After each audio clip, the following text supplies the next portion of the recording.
দেশজুড়েই চলছে জ্বালানি তেলের সংকট। এ বিষয়ে নিয়ে আরো বিস্তারিত খবরাখবর জানাতে নরসিংদী থেকে যোগ দিচ্ছেন সহকর্মী সঞ্জিত সাহা। সঞ্জিত, বিগত কয়েকদিন থেকেই শোনা যাচ্ছে যে জ্বালানির সংকট কিছুটা কমেছে। নরসিংদীর পরিস্থিতি জানাবেন।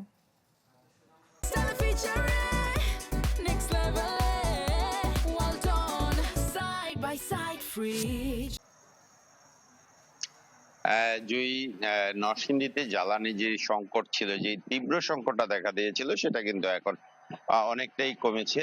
এবং গতকালকে থেকে কিন্তু নরসিংদীর যেসব পাম্প গুলা রয়েছে, প্রায় সবগুলা পাম্পেই কিন্তু তেল পাওয়া যাচ্ছে। এবং আপনি দেখবেন যে আমি যে পাম্পটিতে দাঁড়িয়ে আছি, সেখানে কিন্তু এখন একেবারেই ভিড় নেই, নেই বললেই চলে।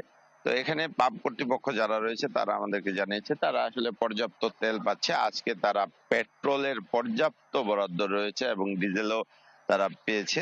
আজকে তারা পেট্রোল এবং ডিজেল বিক্রি করছে। তো অকটেনটা আজকে বরাদ্দ পায়নি, সেই কারণে অকটেনটা নেই। এবং নরসিংদী যেসব 26টা পাম্প রয়েছে, তাদের বেশিরভাগ পাম্প থেকেই কিন্তু তেল সরবরাহ করা হয়েছে। এবং গতকালকে এবং আজকে কিন্তু পেট্রোলের জন্য সুদীর্ঘ যে লাইনটা আমরা এতদিন দেখতে পেয়েছি, সেই লাইন কিন্তু আজকে আমরা দেখতে পাচ্ছি না। এখনো কিন্তু সকালে পুরো পাম্পটি ফাঁকা রয়েছে। অন্যান্য পাম্পে আমি খোঁজ নিয়েছি,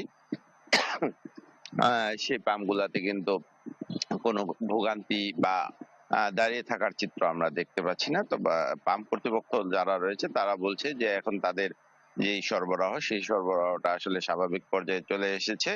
তো তেলের সংকট যেটা রয়েছে, সেটা ধীরে ধীরে কেটে যাবে। এই ছিল সর্বশেষ অবস্থা। জয়ী। সঞ্জিত সাহা, ধন্যবাদ আপনাকে। দর্শক, জ্বালানি তেল পরিস্থিতির সবশেষ খবরাখবর জানছিলাম নরসিংদী থেকে।